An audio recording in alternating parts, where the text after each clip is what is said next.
kapuso, kapamilya at kamag-anak. Ito ang Mitch Documentary. At ngayong araw, isang misteryo ang ating haharapin.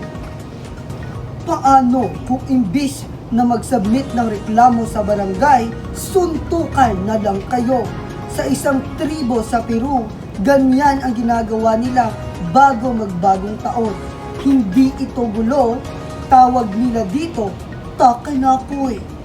At ngayon, aalamin natin kung ano ang takanakoy.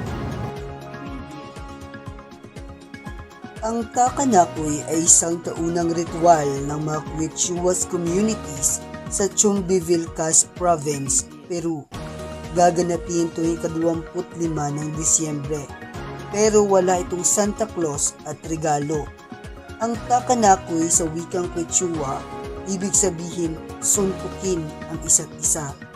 Dito ang may mga alitan, lupa, utang, chismis, kahit love triangle, naghaharap sa isang one-on-one fight. Bago ang laban, iinumin muna nila ito. Ito ang tinatawag na kanyazo, local alcohol nila, para daw mawala ang kaba.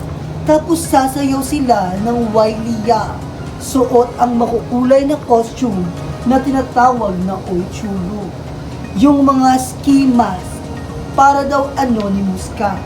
Para yung away, hindi personal vendetta, community cleansing lang. Para sa mga Quechua, ito ay justice system nila. Mabilis, walang abogado, walang inuman. Pagkatapos ng bugbog, tapos na ang issue. Hindi na pwedeng bawiin next year. Burado na. Hindi lang mga lalaki ang lumalaban, pati babae. Teenager, minsan bata pa, kung may alitan sila. Pero syempre, ka-level dapat. Hindi controversial siya sa iba.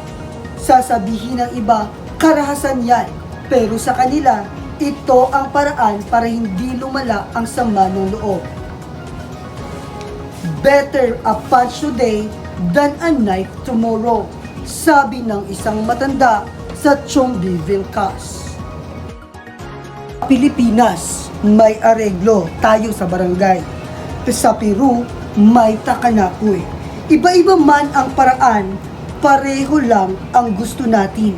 Katahimikan at paghilom bago magbagong taon.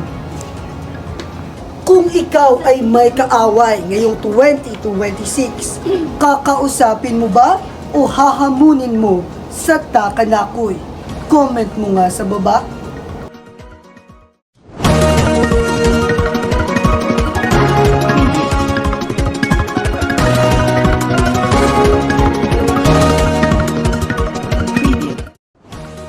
Ako si Mitch at ito ang Takanakoy Festival. Amaswa, amalula, amakila. Huwag magnakaw, huwag magsinungaling, huwag maging tamad. Yan ang batas ng mga Inka hanggang sa susunod na kultura.